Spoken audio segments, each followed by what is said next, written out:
તો સિંહ રાશિના લોકો, રાહુ અને કેતુનું મહાન નૃત્ય શરૂ થઈ ગયું છે.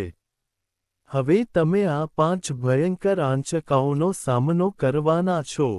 આજના વિડિયોને તુચ્છ ન સમજો કારણ કે રાહુ ધનિષ્ઠા નક્ષત્રમાં પ્રવેશી ગયો છે. હા મિત્રો, છેલ્લા કેટલાક મહિનામાં સિંહ રાશિના લોકો, રાહુ અને કેતુનું મહાન નૃત્ય શરૂ થઈ ગયું છે. આ 5 ભયંકર ઘટનાઓ તમારી સાથે કોઈપણ સંજોગોમાં બનવાની છે. આજના વિડિયોને હળવાશથી ન લો કારણ કે રાહુ ધનિષ્ઠા નક્ષત્રમાં પ્રવેશી ગયો છે અને હવે તમારા જીવનનો ખરો ખેલ શરૂ થવાનો છે મિત્રો કારણ કે રાહુએ તમને છેલ્લા કેટલાક સમયથી ખૂબ જ ફસાવી દીધા છે. તમે ખોટા લોકો પર વિશ્વાસ કર્યો. તમે તેમને તમારા પૈસા, તમારો પ્રેમ, તમારો સમય આપ્યો. પણ મિત્રો, હવે કંઈક મોટું કરવાનો સમય આવી ગયો છે. કારણ કે ધનિષ્ઠા નક્ષત્ર મંગળનું નક્ષત્ર છે. અને જ્યારે રાહુ મંગળના નક્ષત્રમાં પ્રવેશ કરશે, ત્યારે રાહુ અને મંગળ બંને એકસાથે તમારા જીવનમાં મોટી હલચલ મચાવશે, મિત્રો. તો હવે જે કંઈ થશે તે તમારી કલ્પના બહાર હશે. કારણ કે મિત્રો, કેતુ તમારા લગ્નમાં બેઠો છે. તે તમારી રાશિમાં બેઠો છે. લગભગ 1 વર્ષથી, અને કેતુ તમારી રાશિમાં આવ્યો ત્યારથી, આખા 1 વર્ષથી, મિત્રો, તમે ખૂબ જ એકલા અનુભવો છો. તમને કંઈ કરવાનું મન નથી થતું. તમે હંમેશા પોતાની જાત સાથે વાતો કરતા રહો છો. સંબંધો અને બધું જ અલગ થઈ રહ્યું છે. હા, તમારા જીવનમાં સંબંધો સુવ્યવસ્થિત થઈ રહ્યા છે. કારણ કે જ્યારે કેતુ આપણી રાશિમાં આવે છે, ત્યારે આપણને લોકો સાથે રહેવાનું મન થતું નથી. આપણે પોતાને પસંદ કરવા લાગીએ છીએ. આપણે પોતાની જાત સાથે સમય વિતાવવા માંગીએ છીએ. આપણને ભીડમાં રહેવાનું મન થતું નથી. આપણને સંબંધીઓ સાથે રહેવાનું મન થતું નથી. આપણને આપણા જીવનસાથી સાથે એટલો પ્રેમ પણ નથી થતો. પણ રાહુ 7મા ભાવમાં બેઠો છે. 7મો ભાવ જીવનસાથીનું છે. અને મિત્રો, છેલ્લા 1 વર્ષમાં, હું જોઈ શક્યો છું કે હું કહું છું કે જો કોઈ રાશિના જાતકોને સૌથી વધુ છેતરવામાં આવ્યા હોય, તો તે તમારી રાશિ છે. જો કોઈએ સૌથી વધુ પૈસા ગુમાવ્યા હોય, તો તે સિંહ છે. જો કોઈનો આત્મવિશ્વાસ સૌથી વધુ ઘટ્યો હોય, તો તે સિંહ છે. મિત્રો, જો કોઈ અત્યારે પોતાને સૌથી વધુ શાપ આપી રહ્યું હોય, તો તે સિંહ છે. હા મિત્રો, કારણ કે તમે સિંહ રાશિના જાતકો છેલ્લા 1-2 વર્ષથી કોઈ કારણ વગર ચિંતા કરી રહ્યા છો. એનો અર્થ એ કે, જો કોઈ પાડોશીના ઘરમાં ઝઘડા અને ઝઘડા થાય છે, તો તમને પાડોશી કરતાં તેના વિશે વધુ ચિંતા થાય છે કે મારા પડોશમાં ઝઘડા અને ઝઘડા થઈ રહ્યા છે. રાત પછી રાત, તમે ફક્ત વિચારી રહ્યા છો. સિંહ રાશિ સાથે હમણાં આવું જ થઈ રહ્યું છે. જો આ સાચું હોય, તો મને કોમેન્ટમાં કહો કે હા, આ સાચું છે. તમે જે કહી રહ્યા છો તે મારી સાથે થઈ રહ્યું છે. વધુ પડતું વિચારવું વધી રહ્યું છે. હા, તમે ભવિષ્યની ચિંતા અને ભૂતકાળની પીડા છોડી નથી.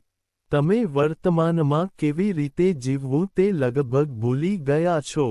આનો અર્થ એ છે કે જો હું તમને તમારી થાળીમાં 50 કે 51 પ્રકારના ખોરાક પીરસાવું, જો હું તમને વિવિધ પ્રકારની સ્વાદિષ્ટ વસ્તુઓ પીરસાવું, તો તમને તેટલો આનંદ નહીં આવે, મિત્રો. તમને તેનો બિલકુલ આનંદ નહીં આવે. છતાં, મિત્રો, તમારું ધ્યાન બીજે ક્યાંક છે, ભવિષ્ય પર. તમે ચિંતાઓમાં ડૂબેલા રહેશો. તમે જે પણ ખાશો, તે તમને સ્વાદિષ્ટ કે આનંદપ્રદ લાગશે નહીં. કારણ કે તમારા વિચારો સંપૂર્ણપણે બદલાઈ ગયા છે. તમને રાત્રે થોડી ઊંઘ આવી ગઈ છે. થોડા વર્ષો પહેલાં તમે જે વિચારતા હતા તે એ હતું કે મારો આ સંબંધ ખૂબ જ મજબૂત છે. ખૂબ જ નજીકનો સંબંધ. તે સંબંધમાં અંતર આવી ગયું છે. ગેરસમજણો પણ વધી ગઈ છે કારણ કે તમારા ઘરના તમારા પોતાના લોકોએ તમને ગેરસમજ કરી હતી. હા, જેમને તમે ટેકો આપ્યો હતો તેઓએ તમને ગેરસમજ કરી કારણ કે કેતુ લગ્નમાં બેઠો છે. લગ્નમાં બેઠો છે. કેતુ શું કરે છે? તે પોતાની તરફ ધ્યાન ખેંચે છે. તે આપણને લોકોથી દૂર કરે છે. તે આપણને ભ્રમના જાળથી બચાવે છે. મિત્રો, શું તમે એ હકીકત પર ધ્યાન કેન્દ્રિત કરી શકો છો કે તમે સ્વાર્થી સંબંધોથી આપમેળે દૂર થઈ ગયા છો? તમને એકાંત ગમવા લાગ્યું છે. તમને મુક્તિ ગમવા લાગી છે. તમને શાંતિ ગમવા લાગી છે. તમને ભીડ ગમતી નથી. તમને બૂમો પાડવાનું પસંદ નથી. જો કોઈ મોટેથી બોલે છે, તો તમે ચાલ્યા જાઓ છો. શું આ તમારી સાથે થઈ રહ્યું છે? જો આવું થઈ રહ્યું છે, તો અમને ટિપ્પણીઓમાં જણાવો. મિત્રો, જો તમને વિડિયો ગમ્યો હોય, તો તેને ચોક્કસપણે લાઈક કરો. તે કરો અને કોમેન્ટ બોક્સમાં જય શનિદેવ ચોક્કસ લખો. જો હું આ વિડિયોમાં જે કહી રહ્યો છું તે તમારા જીવન સાથે સંબંધિત છે, તો મને કોમેન્ટમાં જણાવો. મિત્રો, બાકીના સિંહ રાશિના લોકો, ધ્યાનથી સાંભળો. રાહુના ધનિષ્ઠા નક્ષત્રમાં જવાથી આ વખતે શું મોટા પરિવર્તન આવી રહ્યા છે તે હું તમને જણાવીશ. અલબત્ત, તમારી નજર અહીં હોવી જોઈએ. તે જરૂરી છે કારણ કે જ્યારે રાહુ અને મંગળ એક સાથે મળે છે, જુઓ, મંગળ સેનાપતિ છે. મંગળ સેનાપતિ છે અને મંગળનો સ્વભાવ મિત્ર છે. ગુસ્સે છે. આક્રમક છે. આત્મવિશ્વાસ આપે છે. મંગળ સંપૂર્ણ આત્મવિશ્વાસ આપે છે. એટલે કે, ભલે આપણી પાસે કંઈ ન હોય, આપણી પાસે શસ્ત્ર ન હોય, આપણી પાસે કોઈ શસ્ત્ર ન હોય અને છતાં પણ રાહુ અને મંગળનો ટેકો હોય ત્યારે આપણે યુદ્ધ લડવા જઈશું. હા, જ્યારે રાહુ અને મંગળ આપણા જીવનને અસર કરે છે, ત્યારે માનવી, હા, શસ્ત્રો વિના યુદ્ધમાં જાય છે. લડવાનું થાય છે. પણ પછી શું વાંધો છે? લડવાનું, તે યુદ્ધમાં જશે. પણ તમે સમજો છો કે સામેવાળી વ્યક્તિ તમારા પર તરત જ હુમલો કરશે અને તમે પોતાનો બચાવ કરી શકશો નહીં. ફક્ત વધુ પડતા આત્મવિશ્વાસથી કંઈ થતું નથી. વ્યક્તિએ તૈયારી કરવી પડે છે અને રણનીતિ પણ બનાવવી પડે છે. તો સરળ શબ્દોમાં કહીએ તો હું કહેવા માંગુ છું કે જ્યારે રાહુ મંગળ ગ્રહના ધનિષ્ઠા નક્ષત્ર ક્ષેત્રમાં પ્રવેશ કરશે, ત્યારે તમારામાં કંઈક મોટું કરવાનો આત્મવિશ્વાસ આવશે. તમને ધનવાન બનવાનું મન થશે. તમને તમારા મિત્રો સાથે નવા સંબંધો બનાવવાનું મન થશે. તમને કોઈ ધનવાન વ્યક્તિ સાથે મિત્રતા કરવાનું મન થશે. મારે તેની સાથે સંબંધ વિકસાવવો જોઈએ. આ તમારી ઈચ્છા છે. તે થવાનું જ છે. એનો અર્થ એ કે તમને રાજકારણમાં જવાનું મન થઈ શકે છે. તમને કોઈ મોટી કંપનીમાં જોડાવાનું મન થઈ શકે છે. તમને મોટી હોટલો બનાવવાનું અને વિશાળ સામ્રાજ્યો બનાવવાનું મન થઈ શકે છે. તમને તે કરવાનું મન થશે. તમે કરવા પણ ઈચ્છશો. પરંતુ જ્યારે તમને ખ્યાલ આવશે કે તમારો પોતાનો સામાન એટલો મોટો નથી, ત્યારે તમે થોડો નિરાશ થઈ શકો છો. પરંતુ તમે હજુ પણ પ્રયાસ કરશો, અને તમે જે પણ કરવાના છો તે ચોક્કસપણે તમને સફળતા લાવશે. હા, મિત્રો, તમારી પાસે કંઈક હોય કે ન હોય, તમે હજુ પણ સફળતા પ્રાપ્ત કરશો. એનો અર્થ એ કે જો તમે અહીં પહોંચવા માંગો છો, હા, જો તમે અહીં પહોંચવા માંગો છો, તો તમે હમણાં અહીં છો. તમે અહીં પહોંચવા માંગો છો. જો તમે અહીં પહોંચી શકતા નથી, તો ઓછામાં ઓછું તમે અહીં પહોંચી શકો છો. તો આ રાહુ અને મંગળનો ફાયદો છે, મિત્રો.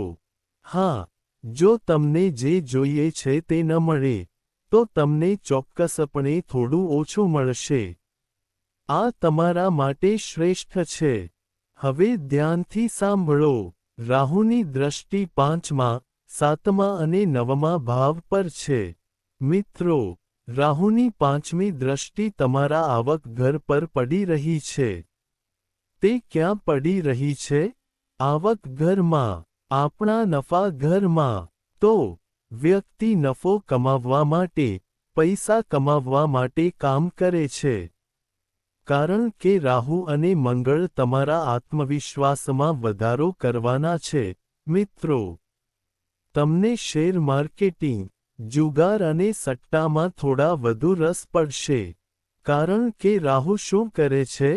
તે તમને કહે છે કે શોર્ટકટ લો અને કોઈક રીતે પૈસા કમાવો. ગમે તે રીતે કમાઓ. કંઈક ગેરકાયદેસર કરો, ચોરી કરો, લૂંટ કરો. આવી લાગણીઓ તમારામાં પણ ઉદ્ભવી શકે છે. હા, પણ તમારે પોતાને નિયંત્રિત કરવી પડશે. રાહુના આ પ્રભાવને ઘટાડવા માટે હું તમને એક ઉપાય કહીશ. તમારે તે કરવું પડશે. પરંતુ હમણાં માટે, જો કોઈ વ્યક્તિ યોગ્ય વ્યૂહરચના બનાવે છે. સાચા મિત્રો, જો તમે આ માનસિકતા સાથે કામ કરશો, તો રાહુ અને મંગળ તમારામાં આત્મવિશ્વાસ જગાડશે કે તમે સારી આવક મેળવી શકો છો. તમે સારો નફો કમાઈ શકો છો. જો તમે શેર માર્કેટિંગ કરવા માંગતા હો. હા, જો તમે શેર માર્કેટમાં રોકાણ કરવા માંગતા હો, તો થોડું સંશોધન કરો.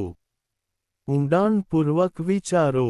તરત જ તે ન કરો કારણ કે રાહુ અને મંગળ તમને ખૂબ ઉતાવળમાં કામ કરાવશે.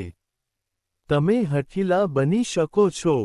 જો તમારી સામે કોઈ, તમારા જીવનસાથી પણ, તમને અહીં રોકાણ ન કરવાનું કહે. આ ખોટું છે, તો તમે તમારા જીવનસાથીને ખરાબ કહી શકો છો. તેઓ સંમત નહીં થાય. પણ હું તમને સલાહ આપું છું કે તમે સંમત થાઓ. તેમની વાત થોડી સાંભળો. રાહુ જ્યાં પણ બેસે છે, તેમાંથી મોટી વાત બનાવો. હા, રાહુ જ્યાં પણ બેસે છે, તેને ખૂબ જ ઉશ્કેરણીથી રજૂ કરો. તો જ રાહુ આપણને સારા પરિણામો આપશે. રાહુ હમણાં બેઠો છે, તમારા વ્યવસાયના ઘરમાં, તમારા જીવનસાથીના ઘરમાં. પછી તમારે તમારા જીવનસાથીની કદર કરવી જોઈએ, ભલે તમારું જીવન. તમારા જીવનસાથી તમને સમજી શકતા નથી. તેને તમારી કોઈ પરવા નથી. તે લાગણીઓને મહત્વ આપતો નથી. છતાં, તમારે કહેવું પડશે, મિત્ર, મારા જીવનસાથી મને ખૂબ માન આપે છે. તે તેને ખૂબ પ્રેમ કરે છે. ભલે તે તમને ઘરે પ્રેમ ન કરતી હોય, છતાં તમારે તે કહેવું જ પડશે કારણ કે રાહુ જ્યાં પણ સ્થિત હોય, જો કોઈ વ્યક્તિ દેખાડો કરવાનું શરૂ કરે, જો તે લોકોને અતિશયોક્તિપૂર્ણ રીતે વાતો કહેવાનું શરૂ કરે, તો રાહુ તમને બરાબર એ જ પરિણામ આપશે. અને રાહુ 7મા ભાવમાં સ્થિત છે. જો તમે આ કરશો, તો તમારા જીવનસાથી તમને પ્રેમ કરશે. હંમેશા તમને મદદ કરશે. જો તમારો વ્યવસાય સારો ચાલી રહ્યો નથી, તો પણ તમારે કહેવું પડશે કે મારો વ્યવસાય ખૂબ સારો ચાલી રહ્યો છે. હું સારી કમાણી કરી રહ્યો છું. તો તમારે શું કરવું જોઈએ? તમારે તે વાતને અતિશયોક્તિપૂર્ણ રીતે રજૂ કરવી પડશે. રાહુ આપમેળે તે વસ્તુને બરાબર એ રીતે બનાવશે જે રીતે તમે તેને રજૂ કરો છો. તમારા વ્યવસાયને ચમકતો રાખો. હા, ધારો કે તમારી પાસે એક નાની દુકાન છે. જો તે એક નાની દુકાન છે, તો તેને સંપૂર્ણપણે સચોટ રાખો. ત્યાં શિસ્તનું સંપૂર્ણ પાલન કરો.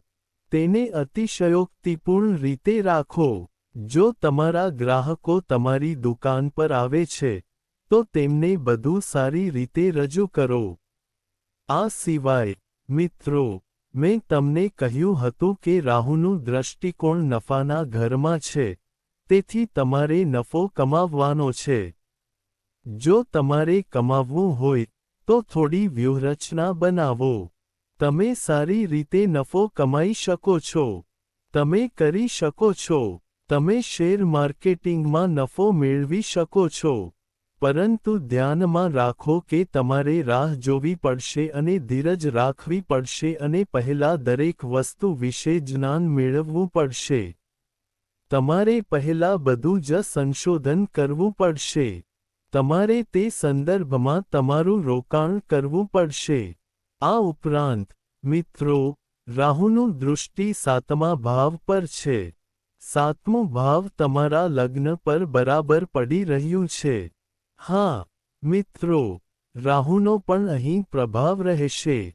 સાવચેત રહો. પણ કેતુ હમણાં તમારી સાથે શું કરી રહ્યો છે? તમે થોડી એકાંતનો આનંદ માણી રહ્યા છો. મેં તમને શરૂઆતમાં જ કહ્યું હતું. પરંતુ મિત્રો, રાહુનો તમારા પર પ્રભાવ તમને પણ અસર થઈ શકે છે. તેથી, તમે થોડા આક્રમક બની શકો છો. તમે થોડા ચીડિયા બની શકો છો. ક્યારેક તમારામાં થોડો વધુ પડતો આત્મવિશ્વાસ પણ આવી શકે છે. રાહુનું દૃષ્ટિકોણ 9મા ભાવ પર છે, જે તમારા બહાદુરી પર, તમારા સાથીઓના 3જા ભાવ પર પડી રહ્યું છે. જો તમે IT ક્ષેત્રમાં છો, એન્જિનિયરિંગ કરો છો, નૃત્ય કરો છો, ગાઓ છો, અથવા સોફ્ટવેર બનાવવા જેવું કોઈ સર્જનાત્મક કાર્ય કરો છો અથવા મનનો ઉપયોગ કરવાની જરૂર હોય તેવું કોઈ અન્ય કાર્ય કરો છો, તો તમને ત્યાં સફળતાની ખૂબ સારી તક છે. તમે તે ક્ષેત્રમાં ખૂબ સારી રીતે પ્રગતિ કરવાના છો. બહાદુરીની ભાવના પણ છે. આનો અર્થ એ છે કે તમારા દુશ્મનો હવે તમારા પગ પર હશે. રાહુ અને મંગળનો આ યુતિ તમારી છબીને વધુ સારી બનાવશે. તે તમને સમાજમાં પ્રખ્યાત બનાવી શકે છે. પરંતુ ધ્યાનમાં રાખો, જ્યારે રાહુ અને મંગળ મળે છે, ત્યારે વ્યક્તિ કેટલીક ખોટી બાબતોમાં પણ ફસાઈ શકે છે. વ્યસન, ખોટા કાર્યો અને ખોટા લોકો સાથે પણ સંકળાયેલા હોઈ શકે છે. મિત્રો, 7મા ભાવમાં રાહુ તમારી પત્ની સિવાય અન્ય કોઈ સાથે સંબંધ બનાવી શકે છે. હા, મિત્રો, આવી લાગણીઓ પણ ઊભી થઈ શકે છે. તો તમારે આનાથી બચવું પડશે. તમે તેનાથી કેવી રીતે બચશો? મિત્રો, રાહુ લોભ આપે છે, તે ઈચ્છા આપે છે. તમે આનાથી બચશો. કેવી રીતે? આનાથી બચવા માટે, તમારે કાલ ભૈરવનાથની પૂજા કરવી જોઈએ. બાબા કાલ ભૈરવનાથનો આશ્રય લો. જો નજીકમાં કોઈ કાલ ભૈરવનાથ મંદિર હોય, તો ત્યાં જાઓ. તેમને થોડો મંદિર ભોગ આપો અને કૂતરાઓને બિસ્કિટ ખવડાવવાનું ભૂલશો નહીં. પૂર્ણિમાના દિવસે, અમાસના દિવસે અને શનિવારે કૂતરાઓને બિસ્કિટ ખવડાવવાનું શરૂ કરો. મિત્રો, આ કરવાથી તમારા રાહુનું સંતુલન થશે. તમે તમારા જીવનને અસર કરતા નકારાત્મક પ્રભાવોથી મુક્ત થશો. પરંતુ આ ધ્યાનમાં રાખો, મેં તમને ઘણી વાર કહ્યું છે, રાહુ જ્યાં પણ હાજર હોય, ત્યાં તમારી વસ્તુઓ અતિશયોક્તિપૂર્ણ રીતે રજૂ કરો. મેં 7મા ભાવ વિશે સમજાવ્યું છે. પણ જ્યાં કેતુ હોય ત્યાં થોડું છુપાયેલું રહો. થોડું સીધું અને છુપાયેલું ચાલો. તો હમણાં ઇન્સ્ટાગ્રામ પર તમારા ઘણા બધા ફોટા ન મૂકો.